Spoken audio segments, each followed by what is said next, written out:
Yesterday, graduate MSc election was held peacefully. All are awaiting results. తెలుసు కదా మీకు ఈ రిజల్ట్స్ ఎప్పుడు వస్తాయో తెలుసా మీకు? థర్డ్ రోజు, మార్చి 3rd రోజు రిజల్ట్స్ వెలువడతాయి. అంటే కౌంటింగ్ స్టార్ట్ అవుతుంది. That day it may conclude or may not conclude. ఎందుకంటే ఇట్స్ ఏ బిగ్ ప్రాసెస్, అది చాలా పెద్ద ప్రాసెస్. ఆ రోజు పూర్తవుతుందా లేదా అనేది మనం కరెక్ట్గా చెప్పలేము. ఎందుకంటే counting process remains different to comparatively other elections like MLA elections, MP elections కదా. అంటే ఇక్కడ ఈ కౌంటింగ్ ప్రాసెస్ అనేది డిఫరెంట్గా ఉంటుంది. వేటితో కంపేర్ చేస్తే ఎమ్మెల్యే ఎలక్షన్స్తో కావచ్చు లేదా ఎంపీ ఎలక్షన్స్తో కంపేర్ చేసినట్లయితే ఈ గ్రాడ్యుయేట్ ఎమ్మెల్సీ ఓట్ల లెక్కింపు అనేది డిఫరెంట్గా ఉంటుంది. ముఖ్యంగా ఎమ్మెల్యే ఎలక్షన్లో కానీ ఎంపీ ఎలక్షన్లో కానీ అక్కడ ఓటర్ ఏం చేస్తాడంటే ఒకే ఒక అభ్యర్థికి మాత్రమే ఓటు వేస్తాడు. అక్కడ దేంట్లో ఎమ్మెల్యే ఎలక్షన్లో కావచ్చు కానీ ఎంపీ ఎలక్షన్లో కావచ్చు లేకపోతే లోకల్ బాడీ ఎలక్షన్స్లో కావచ్చు. అది ఏ ఎలక్షన్ అయినా కూడా అందులో ఓటర్ ఏం చేస్తారు అంటే అవుట్ ఆఫ్ ద కంటెస్టెంట్స్లోకి వెళ్ళి ఎవరో ఒకరికి మాత్రమే ఓటు వేయడం జరుగుతూ ఉంటుంది. కానీ ఇక్కడ ఈ గ్రాడ్యుయేట్ ఎలక్షన్స్ భిన్నంగా ఉంటాయి. ముఖ్యంగా ఈ గ్రాడ్యుయేట్ ఎలక్షన్స్ అంటే అర్థం ఏంటి అంటే only graduates who have completed the degree, ఎవరైతే గ్రాడ్యుయేషన్ కంప్లీట్ చేసుకున్నటువంటి వాళ్ళు మాత్రమే ఈ గ్రాడ్యుయేట్ ఎలక్షన్స్లో పాల్గొంటారు. అందరూ పాల్గొనరు. ఈ విషయం మీకు అందరికీ తెలుసు. అంటే ఈ గ్రాడ్యుయేట్ ఎలక్షన్స్ ద్వారా ఎన్నుకోబడినటువంటి క్యాండిడేట్స్ ఎవరైతే ఉన్నారో వాళ్ళు ఎక్కడికి వెళ్తారు? మండలికి వెళ్తారు. దేనికి వెళ్తారో మండలికి వెళ్ళడం అనేది జరుగుతూ ఉంటుంది. కాబట్టి ఇక్కడ ఈ ఎలక్షన్ విధానంలో ఎలా ఉంటుంది అంటే ఈ గ్రాడ్యుయేట్ ఎలక్షన్స్ లోపల అందరికీ ఓట్లు ఇస్తారు. ఇక్కడ అందరికీ ఓట్లు వేయడం అనేది దీని యొక్క ప్రత్యేకత. అంటే గ్రాడ్యుయేట్ ఎమ్మెల్సీ ఎలక్షన్ లోపల ఓటర్ ఏం చేస్తాడు అంటే ఆ కంటెస్టెంట్స్ ఎంతమంది అయితే ఉంటారో అందరికీ కూడా ఓటు వేసేటటువంటి అవకాశం ఇందులో ఉంటుంది. కాకపోతే ఆ ఓటు వేసే అవకాశం ఎలా ఉంటుంది అంటే ప్రయారిటీ బేస్లో ఉంటుంది. ఏముంటుంది? ప్రయారిటీ బేస్లో ఉంటుంది. ప్రయారిటీ బేస్ అంటే మనం ఫస్ట్ ప్రయారిటీ ఉంటుంది, సెకండ్ ప్రయారిటీ ఉంటుంది, థర్డ్ ప్రయారిటీ ఉంటుంది, ఫోర్త్ ప్రయారిటీ ఉంటుంది and goes on. Like this మనం క్యాండిడేట్స్ కు ప్రయారిటీ వైజ్ గా ఓట్లు వేసేటటువంటి అవకాశం ఉంటుంది. కాకపోతే ఏంటంటే ఇక్కడ మనం ఏం చేస్తారు అని అంటే ఖచ్చితంగా వాళ్ళు ప్రయారిటీ బేస్ లో అంటే first priority out of the contestant లోకి వెళ్ళి ఎవరో ఒకరికి మాత్రమే వేయాల్సినటువంటి అవకాశం ఉంటుంది. అదేవిధంగా సెకండ్ ప్రయారిటీ కూడా ఇవ్వాలి, థర్డ్ ప్రయారిటీ కూడా ఇవ్వాలి. ఈ సీక్వెన్స్ లో ఎక్కడ కూడా మిస్టేక్ కాకుండా ఉండాలి. ఎక్కడైనా మిస్టేక్ జరిగితే ఆ ఓటును ఇన్వాలిడ్ గా గుర్తింపు చేస్తారు, ఇన్వాలిడ్ గా పేర్కొనడం అనేది జరుగుతుంది. కాబట్టి ఇది ఈ గ్రాడ్యుయేట్ ఎమ్మెల్సీ ఎలక్షన్ మరి మిగతా ఎలక్షన్స్ తో కంపేర్ చేసి చూసినట్లయితే చాలా భిన్నంగా ఉంటుంది. ఈ కౌంటింగ్ ప్రాసెస్ అనేది కూడా చాలా భిన్నంగా ఉంటుంది. ముఖ్యంగా ఎమ్మెల్యే ఎలక్షన్లో కావచ్చు, ఎంపీ ఎలక్షన్లో కావచ్చు, అది ఎలా ఉంటుంది అంటే ఎవరికైతే ఎక్కువగా ఓట్లు వస్తాయో వాళ్ళు మాత్రమే విన్నర్గా ఈ ఎలక్షన్ కమిషన్ డిక్లేర్ వాళ్ళు చేస్తూ ఉంటుంది. కానీ ఇక్కడ విన్నర్ను సెలెక్ట్ చేయాలి అంటే ఇక్కడ అతనికి ఒక నెంబర్ అంటే రిక్వైర్డ్ ఓట్స్ అనేవి ఉంటాయి. అంటే ఖచ్చితంగా కొన్ని మనకేంటి ఓట్లు రావాల్సినటువంటి అవసరం ఉంటుంది. ఎంత రావాలి అనే విషయాన్ని కూడా మనం ముందు ఇక్కడే నేర్చుకుందాం. ఇప్పుడు అది ఈ కౌంటింగ్ ప్రాసెస్ ఎలా ఉంటుంది అనే విషయానికి వచ్చినట్లయితే ఫర్ ఎగ్జాంపుల్ మనకు ఓట్లు పోల్ అవుతాయి. జనరల్ గా నిన్న జరిగినటువంటి దాంట్లో 2,55,000 సమ్ చిల్లర ఎంతో పోల్ అయ్యాయి. సో అందులోకి వెళ్ళి మనం ఏం చేస్తారు? వాలిడ్ ఓట్స్ చూస్తారు, ఇన్వాలిడ్ ఓట్స్ కూడా ఉంటాయి. అంటే చెల్లనటువంటి ఓట్లు కూడా ఉంటాయి. ఏముంటాయి? చెల్లని ఓట్లు కూడా ఉంటాయి. అంటే కొంతమంది తెలియక వాళ్ళు సరైనటువంటి సీక్వెన్స్ లో మనం ఓట్లు వేయకపోవడం వల్ల కొన్ని చెల్లని ఓట్లు కూడా ఉంటాయి. కాబట్టి ఇక్కడ మనం జాగ్రత్తగా చూడాల్సింది ఏంటంటే మీకు ఎగ్జాంపుల్ కొరకు మాత్రమే ఈ ఫిగర్స్ వేసాం. ఇక్కడ ఏంటంటే ఇది ఏంటిది? Number of fold oats. Number of fold oats ఎన్ని ఉన్నాయి? 20,400 ఉన్నాయి. ఎంత ఉన్నాయి? 20,400 నెంబర్ ఆఫ్ పోల్డ్ ఓట్స్. అంటే ఎన్ని పోలైనాయి? 20,400 ఓట్లు పోలైనాయి. పోలైన ఓట్ల లోపల ఫర్ ఎగ్జాంపుల్ కొన్ని ఇన్వాలిడ్ ఓట్స్ ఉంటాయి అన్నాం. అంటే చెల్లని ఓట్లు కూడా ఉంటాయి. ఫర్ ఎగ్జాంపుల్ చెల్లని ఓట్లు ఎన్ని ఉన్నాయి అనుకుందాం? 400 ఉన్నాయి. నెంబర్ ఆఫ్ ఇన్వాలిడ్ ఓట్స్ ఎన్ని ఉన్నాయి? 400 కదా. కాబట్టి ఇందులోకి వెళ్ళి అంటే 20,400కి వెళ్ళి 400 ఇస్తే మనకు రెస్ట్ ఆఫ్ ది ఓట్స్ ఏంటి అవి number of valid votes. How many are there 20,000 కదా. కాబట్టి ఇక్కడ మనం ఇంకొకటి కూడా going to know about the process of counting of votes. మనం ఇది తెలుసుకునే ముందు మనకి ఏం తెలియాలంటే కోటా అనేది తెలియాలి. ఈ కోటా అనే పదం గురించి తెలియాలి. కోటా ఇండికేట్స్ అంటే required votes to win. Quota means ఏంటంటే రిక్వైర్డ్ ఓట్స్ టు విన్ అంటే మనము అంటే క్యాండిడేట్ ఎన్నిక కావడానికి ఎన్ని ఓట్లు అవసరం అవుతాయో తెలియజేసేది ఏంటంటే కోటా అంటాం. ఏమంటాం? కోటా. కోటాలో దీనికి ఒక ప్రిన్సిపల్ ఏముంది అంటే వాలిడ్ ఓట్స్ బై సీట్స్ +1 ఇది కోటా. కోటా యొక్క ప్రిన్సిపల్ ఇది ఏంటంటే వాలిడ్ ఓట్స్ బై సీట్స్ +1. ఇక్కడ సీట్స్ అంటే ఏంటిది ఒకటిగా మనం పరిగణించాలి. అంటే ఇక్కడ వేసినటువంటి క్యాండిడేట్ అయితే ఒక్కరు మాత్రమే గెలుస్తారు కదా. కాబట్టి ఇక్కడ 1గా తీసుకుంటే ఏమవుతుంది వాలిడ్ ఓట్స్ బై 1 + 1 ఏమవుతుంది 2 అవుతుంది కదా.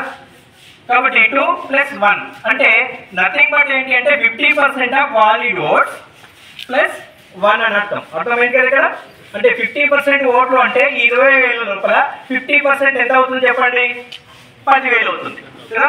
10,000 ప్లస్ ఒక ఓటు ఎక్కువ రాదు. 10,000 కంటే ఎవరికి 10,000 ప్లస్ ఒక ఓటు 10,000 ఒకటి కంటే ఎక్కువగా ఓట్లు ఎవరికి వస్తాయో వాళ్ళను మాత్రమే విన్నర్గా మనం కన్సిడర్ చేయడం అనేది జరుగుతుంది. ఇక్కడ మనకి ఏంటంటే ఇందులో ఇంకొకటి ఏముంటుంది ఎలిమినేషన్ మెథడ్ ఉంటుంది. ఏముంటుంది ఎలిమినేషన్ మెథడ్ అనే ఉంటుంది. ఈ ఎలిమినేషన్ మెథడ్ ద్వారా మనం విన్నర్ను సెలెక్ట్ చేయడం అనేది జరుగుతుంది. ఎలిమినేషన్ మెథడ్ ద్వారా ఏ మెథడ్ ఎలిమినేషన్ మెథడ్ ద్వారా సెలెక్ట్ చేయడం అనేది జరుగుతుంది. ఇక్కడ ఎగ్జాస్టెడ్ ఓట్స్ అని ఇంకొక పదం. ఈ పదం కూడా మనకు తెలవాలి కదా. ఎగ్జాస్టెడ్ ఓట్స్ అంటే కొంతమంది ఏం చేస్తారు అంటే ప్రయారిటీ వైజ్ కాబట్టి ఈ ప్రయారిటీ ఇచ్చేటువంటి క్రమంలో కొంతమంది ఒక్కరికి మాత్రమే ప్రాధాన్యత ఇచ్చేసి మొదటి ప్రాధాన్యత ఇచ్చేసి మిగతా వాళ్లకు ప్రాధాన్యత ఇవ్వకుండా వదిలిపెట్టేస్తూ ఉంటారు కదా. కొంతమంది ఏం చేస్తారు 1, 2, 3 ఇచ్చేసి మిగతా ప్రయారిటీ వదిలిపెట్టచ్చు. కొంతమంది ఏం చేస్తారు డైరెక్ట్గా అంటే మనం నిన్న జరిగినటువంటి గ్రాడ్యుయేట్ ఎమ్మెల్సీ ఎలక్షన్ లోపల 56 మంది పోటీ చేశారు.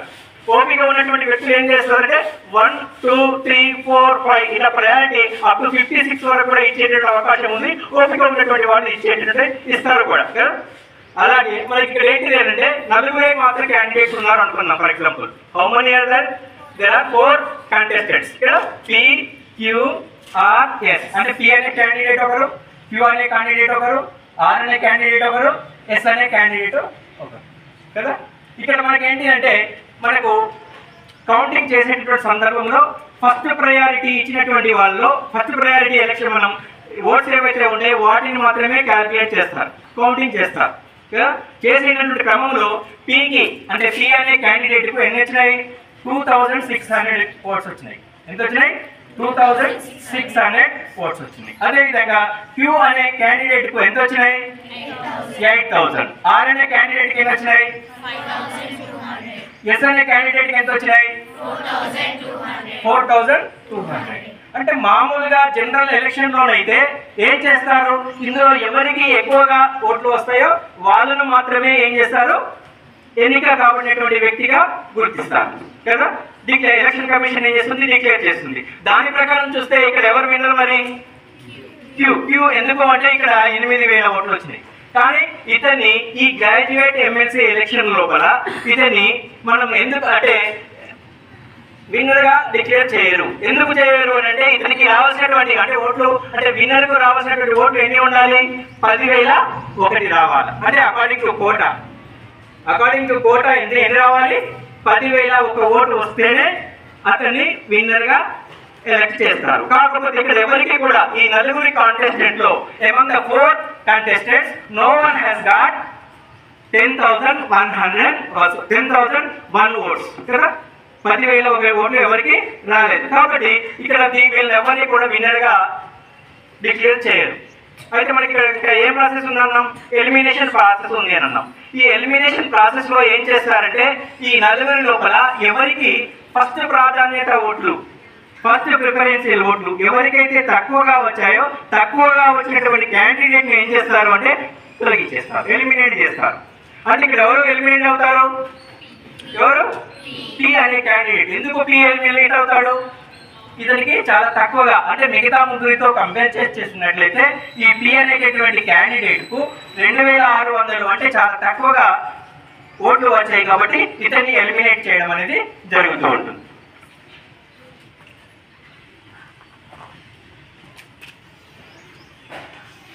ఈ క్యాండిడేట్ ఎలిమినేట్ అవుతాడు. ఇప్పుడు అంటే ఫస్ట్ ప్రిఫరెన్షియల్ ఓట్స్ అన్నీ కూడా ఏమైనాయి, క్యాలిక్యులేషన్ చేయాలి, కౌంటింగ్ అయిపోయింది.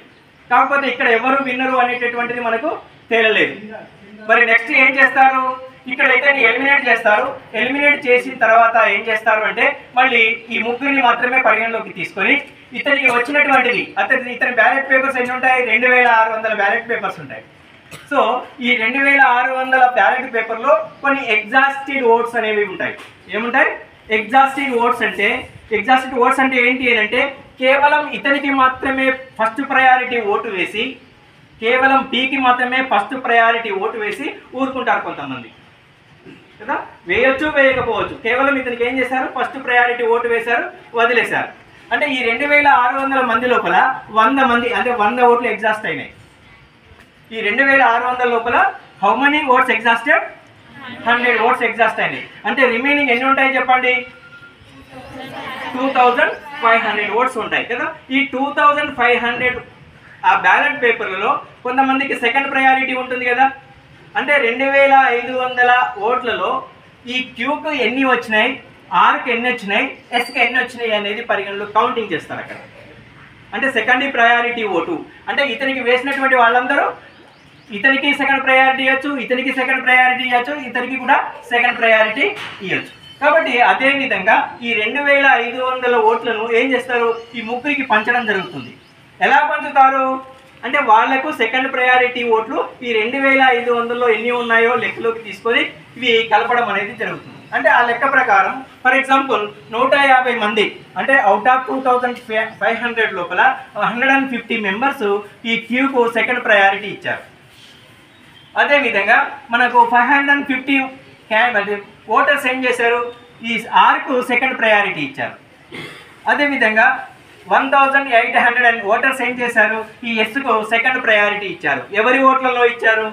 ఈ పి ఓట్లలో కూడా ఇచ్చారు. కాబట్టి ఈ రెండింటి ఓట్లను మనం యాడ్ చేసి చూసినట్లయితే 8000 ప్లస్ 150 800 ప్లస్ 150 ఎంత అవుతుంది?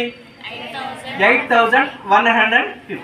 లైక్ వైజ్ 5200 ప్లస్ 550 ఏమవుతుంది? 5750. Likewise 4200 plus 1800 total together how many? 6000. ఇది మనం అయిపోయింది. ఇక్కడికి వచ్చిన తర్వాత కూడా ఇప్పుడు out of this 3 no one has received quota votes. అంటే కోటా ఓట్స్ ఎన్ని ఉండాలి? 10,001 ఉండాలి. ఇక్కడ ఈ ముగ్గురు కూడా ఏంటి? ఈ ముగ్గురిలో ఎవరు కూడా పొందలేదు. కాబట్టి ఇక్కడ కూడా ఎలక్షన్ కమిషన్ డిక్లేర్ చేయదు. ఇక్కడ కూడా ఎవరిని డిక్లేర్ చేయడానికి వీల్లేదు. కాబట్టి ఇక్కడ చేయకుండా మళ్ళీ ఏం చేస్తారు? ఇక్కడ ఏం మెథడ్ అన్నాం మనం? ఎలిమినేషన్ మెథడ్ అన్నాం. ఈ ఎలిమినేషన్ మెథడ్లో ఎవరిని ఎలిమినేట్ చేస్తారు? మరి ఎవరికైతే తక్కువగా వచ్చినట్టు క్యాండిడేట్ ఏం చేస్తారు? Out of these three who is going to eliminate? Or అంటే ఇక్కడ ఎందుకు 5000 అంటే 5750 ఓట్స్ వచ్చాయి. అంటే ఈ కంపేరిటివ్లీ క్యూ అండ్ ఎస్ అంటే ఇక్కడ ఇతనికి తక్కువగా వచ్చినాయి కదా. ఇతను ఏం చేస్తాడు? ఎలిమినేట్ కాబడతాడు.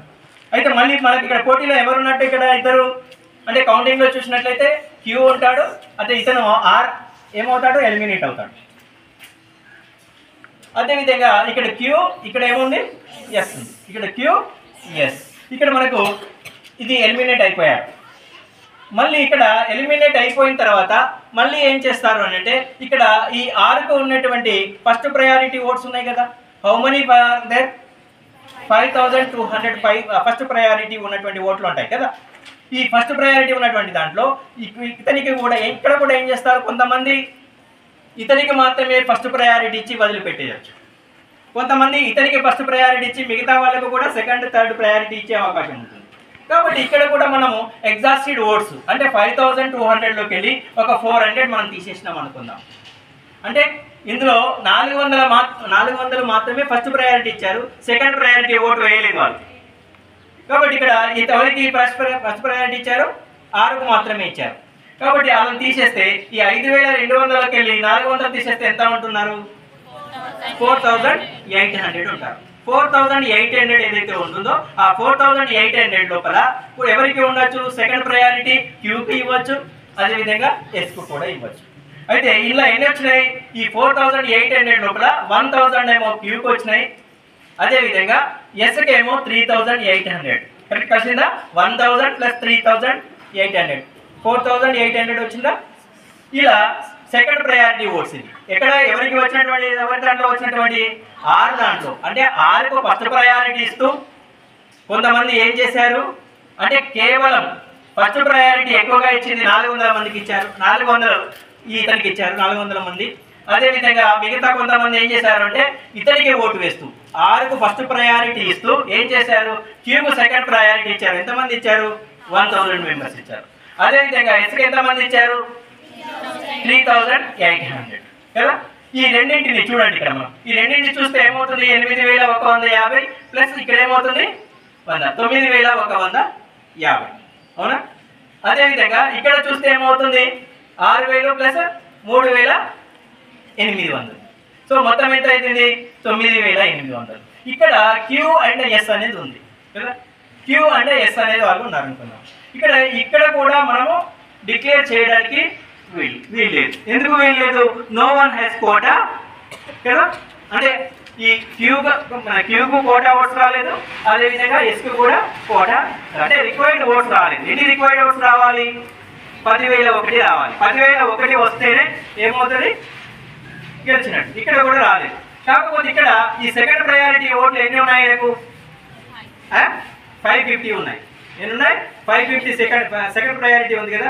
ఈ సెకండ్ ప్రయారిటీ ఓట్లను కూడా క్యూకు ఎస్కు పంచడం జరుగుతూ ఉంటుంది. సెకండ్ ప్రయారిటీ ఓట్లను ఇక్కడ ఏం చేస్తారు? ఈ 550 ఉన్నాయి కదా, ఈ అవుట్ ఆఫ్ 550 లోపల కూడా ఏం చేస్తారంటే ఇందులో కూడా ఎగ్జాస్టెడ్ ఓట్స్ ఉంటాయి. ఫర్ ఎగ్జాంపుల్ ఎగ్జాస్టెడ్ ఓట్స్ ఎన్ని అనుకుందాం? 50 అనుకుందాం. ఈ 50 అనుకుంటే 550లోకి వెళ్ళి 50 తీసేస్తే ఏమవుతుంది? 500 ఉంటాయి. ఈ 500 లోపల మళ్ళీ ఏమవుతాయి? థర్డ్ ప్రయారిటీ ఉంటుంది కదా. అంటే సెకండ్ ప్రయారిటీ 550 మంది 6కు సెకండ్ ప్రయారిటీ ఇచ్చారు. దేంట్లో ఇచ్చారు? అందుకే ఇందులో ఇచ్చారు కదా.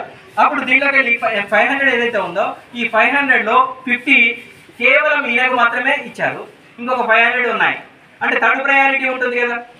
థర్డ్ ప్రయారిటీ అంటే ఇందులోకి వెళ్ళి థర్డ్ ప్రయారిటీ ఇచ్చినటువంటి వాళ్ళని లెక్కలోకి తీసుకుంటే 100 మంది ఈయనకి ఇచ్చారు అనుకున్నాం. అదేవిధంగా ఈయనకు 400 ఇచ్చాడు అనుకున్నాం. ఇక్కడ ఏమవుతుంది?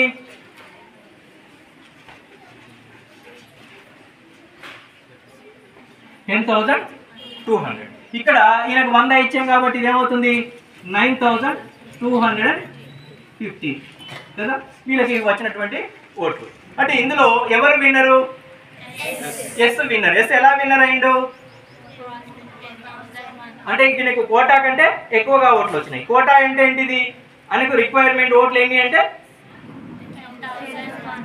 10,001 ఓట్స్. అంటే 10,000 కంటే ఎక్కువగా వచ్చినాయి కాబట్టి ఎలక్షన్ కమిషన్ ఏం చేస్తుంది?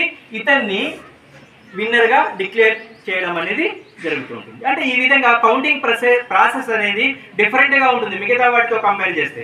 అంటే మిగతా వాటిలో ఏముంటుంది అంటే ఎవరికి ఎక్కువగా ఓట్స్ వస్తాయో వాళ్ళను మాత్రమే విన్నర్గా ఎలక్షన్ కమిషన్ డిక్లేర్ చేస్తుంది. కానీ ఇక్కడికి వచ్చినట్లయితే ఏమవుతుంది? ఎమ్మెల్సీ ఎలక్షన్లో ఏం చేస్తుంది అంటే రిక్వైర్డ్ ఓట్స్ అనేవి ఖచ్చితంగా ఉంటాయి, కోటా ఓట్స్ అనేవి ఖచ్చితంగా ఉంటాయి. ఆ కోటా ఓట్స్ వస్తేనే అతన్ని విన్నర్గా ఎలక్షన్ కమిషన్ డిక్లేర్ చేస్తుంది. అంటే ఈ విధంగా ఎలిమినేషన్ మెథడ్ లోపల మనం ఎమ్మెల్సీని ఎన్నుకోవడం అనేది జరుగుతుంది. I hope you all understood this process. Thank you one and all.